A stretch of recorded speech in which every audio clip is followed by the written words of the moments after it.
So guys, yun na nga, nakabot na kami dito, last stage na. Siguro naman wala nang pipilahan. Mamaya sasakay na daw kami sa bangka, ganyan na rin kami.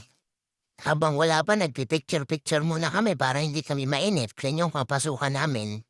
So sa isang bangka guys, 10 to 11 person ang may sakay.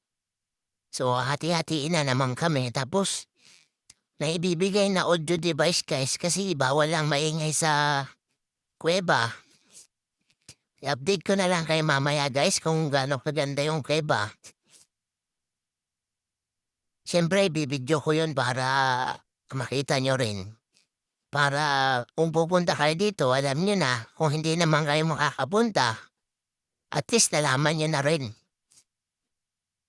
So, update ko kayo mamaya guys.